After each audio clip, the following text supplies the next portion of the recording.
wilayah penghasil tembakau berkualitas, suburnya tanah Temanggung emang gak ada obat. Gak cuma itu, di sini tumbuh juga hasil bumi lain yang udah mendunia. Ayo ngaku, siapa yang sering ngemil edamame tapi belum pernah lihat pohonnya? Selamat pagi dari Temanggung. Bisa dilihat ya kegiatannya masyarakat di Temanggung ini pagi-pagi udah ada di kebun. Dan sekarang ini saya lagi bantuin bapak-bapak dan ibu-ibu tuh di belakang sana yang udah rame. Saya mau panen edamame. Jadi memang kalau di Temanggung ini tanahnya cukup subur. Jadi banyak sekali edamame sampai ke bawah sana ya Pak kebunnya. Tanaman edamame cuma tumbuh setinggi lutut sampai pinggang orang dewasa. Tapi dalam satu batang bisa bergelantung belasan hingga puluhan polong siap panen. Edamame itu punya golden time buat dipanen. Kalau kecepatan, bijinya belum padat. Kalau kelamaan, rasa manisnya bisa berkurang. Jadi memang dia di dalam satu tangkai itu ada banyak sekali edamamenya nih. Seperti ini, dan biasanya kalau edamame itu dipanennya sekitar 70 hari. Dan juga cara panennya sebenarnya mirip sama potong rumput, babat rumput mirip ya Pak ya? Iya. Harus dari bawah kita arit, ditarik, bener-bener sampai ujungnya. Daerah Kaloran jadi salah satu sentra edamame di Temanggung yang hasil panennya nggak main-main. Nih, edamame yang sudah saya panen udah banyak ya. Jadi memang kalau misalnya sehari ini dari satu orang aja itu bisa menghasilkan 1 kuintal. Jadi kebayang ya, segede gini kebunnya per hari bisa berapa banyak. Di sini antara panen sama petikin kacang jadi 2 job desk yang beda. Maklum aja, sekali panen hasilnya bisa ratusan sampai ribuan kilogram. Kalau saya disuruh ngerjain sendiri, sampai minggu depan mungkin masih di sini. Oh. Nih ya, dari satu pohon banyak sekali tuh edamamenya dipetikin satu-satu. Jadi emang di sini biasanya sampai belasan ibu-ibu tuh di belakang saya juga banyak. Karena duduk berlama-lama, jadi beberapa ibu-ibu tuh pakai payung supaya tidak panas. Jadi nggak pusing kepalanya ya Bu ya pakai payung ya. Iya kata ibu-ibunya. Edamame dipanen saat usianya masih muda. Jadi cuma butuh sedikit tenaga untuk menarik polong di tangkainya. Bu, saya pindah Bu, boleh ya Bu? Ya, boleh. Nggak apa-apa ya Bu? Ya, enggak. Jangan sedih ya Bu. Silakan.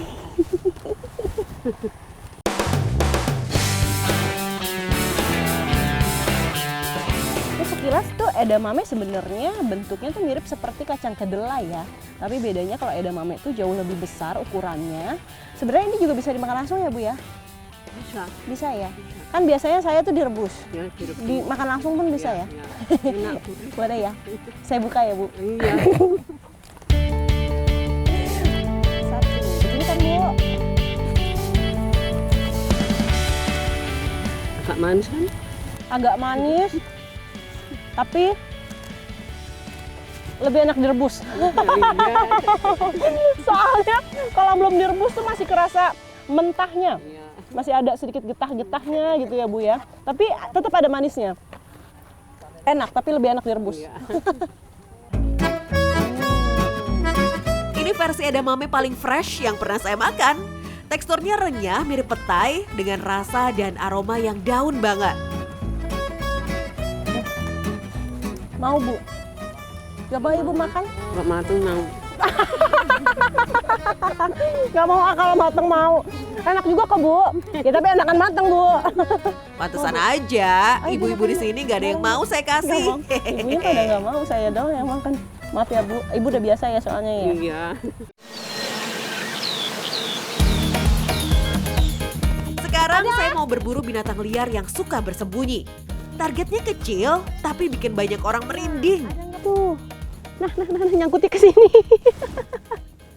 Nih ya, tanah yang subur itu bukan hanya bagus untuk pertanian, tapi juga ada salah satu makhluk hidup yang hidup juga di tanah-tanah ini. Jadi kayak sekarang nih, jamnya bagus banget sore-sore, matahari udah mulai turun, anak-anak biasanya cari nih. Nah saya penasaran pengen juga cari, tapi ini harus hati-hati ya karena binatangnya cukup berbahaya.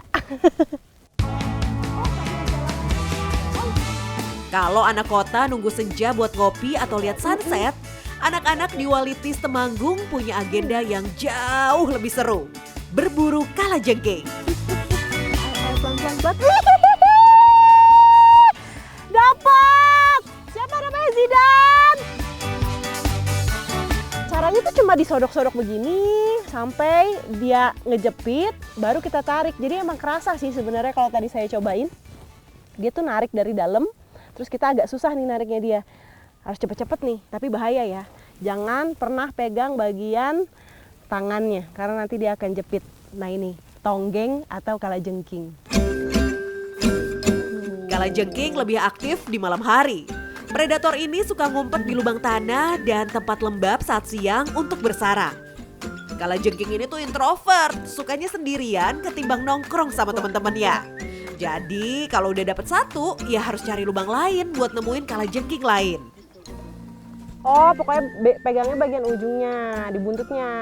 Nah, ini saya lagi diajarin sama Zidan untuk pegang kalajengkingnya biar nggak berbahaya. Jadi sebenarnya bisanya itu ada di bagian buntutnya nih. Dua capit besar di depan juga nggak kalah kuat. Biasanya ekor melengkung dengan sengat di ujung jadi senjata terakhir saat kalajengking terancam.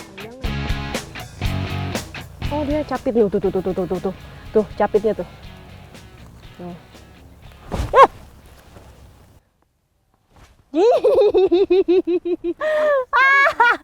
Ini yang kecil aja saya nggak berani, gimana yang gede nih?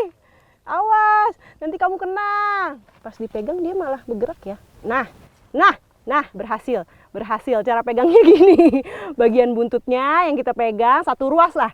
Satu ruas dari atas, begini nih. Biar dia tuh nggak bisa nyapit. Kalau dilepas pun dia nggak akan bisa ke belakang. Anak-anak di Walitis tuh bukan sekedar iseng cari kalajengking. Mereka nyari kalajengking buat jadi cemilan. Kayak apa ya rasanya? Nah, ini dia nih. Jadi kalau anak-anak di sini sebenarnya dimasaknya hanya dibakar aja, dan bagian belakangnya itu harus dicopot kayak gini nih. Nah, ini udah nggak ada bagian belakangnya karena bisanya ada di situ. Jadi memang lebih baik kalau kita buang. Ini dibuang nggak? Nah, nih, ini udah matang belum nih, Le? Dikit lagi. Hah? Sedikit lagi. Sebenarnya kalau untuk bakar kalajengking ini waktunya nggak terlalu lama, mungkin sekitar 5 menit itu udah mateng. Tapi ini sedikit lagi nih katanya. Ini belum ya? Segini belum ya? Bentar lagi. Dia kalau sudah matang sebenarnya nggak ada bedanya sama belum matang, sama-sama warna hitam. Tapi lihat di bagian dagingnya dia agak sedikit menggembung kalau udah matang kayak gini. Nah ini yang dimakan itu sebenarnya bagian perutnya, jadi kita harus belek dulu. Ini panas. Nah.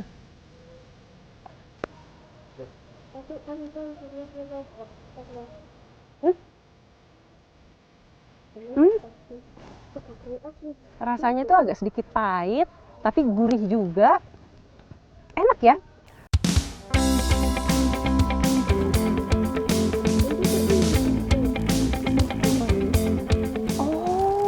Dalamnya kayak kepiting. Nih di bagian capitnya, dia dagingnya tuh seperti kayak daging kepiting.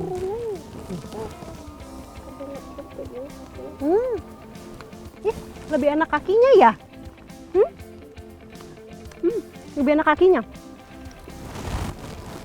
Bagian capitnya jauh lebih enak dibandingkan bagian badannya. Saya lebih suka bagian ininya, karena nggak terlalu pahit.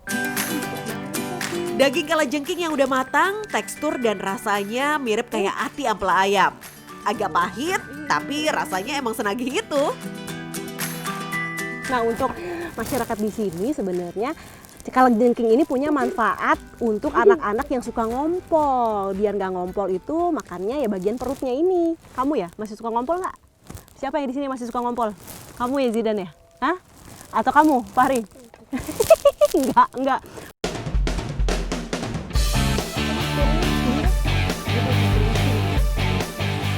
Nih, Saya bukan lagi mau cari jangkrik ya.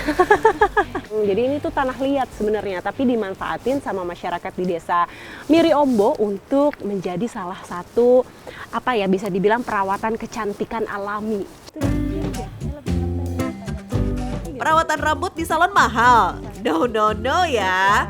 Ibu-ibu di sini punya resep kecantikan rambut alami yang masih dipakai sampai sekarang. Yap, tanah lempung ini nih resep rahasianya. Ih, nih lihat ya. Nih tanah lempungnya dia itu beda sama tanah biasa. Kalau tanah biasa kan kering. Terus yang bikin beda lagi adalah teksturnya. Kalau dipegang itu dia lebih lengket dan lebih halus. Tuh, seperti ini nih.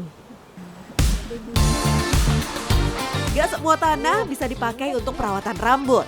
Tanah permukaan yang kotor, apalagi tanah sengketa, gak disaranin buat dipakai ya. Lempung terbaik untuk perawatan harus digali dulu agak dalam. Mau cantik tapi jadi keringetan dulu. Yuk Kak. Buat saya, ini definisi beauty is pain dalam versi yang sesungguhnya. Berlelah-lelah dahulu, tampil cantik alami kemudian. Nih. Diambilnya secukupnya aja sebenarnya, tapi ini kayaknya terlalu banyak ya, Kak. Saking semangat. Saking semangatnya. Jadi yang paling bagus tuh sebenarnya tanahnya tuh yang di bagian agak dalam, karena semakin dalam itu bentuknya itu semakin dia tuh lembek, teksturnya lembek, terus makin lengket kayak gini nih. Nah ini udah di bagian dalamnya nih yang kita ambil.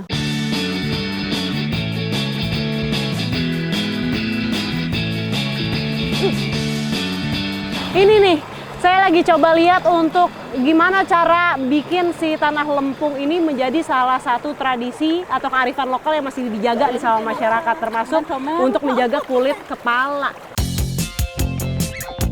Tekstur liat dan lengket dari tanah lempung dianggap ampuh buat sehatin rambut. Katanya sih, kutu dan telurnya di rambut bisa auto pergi.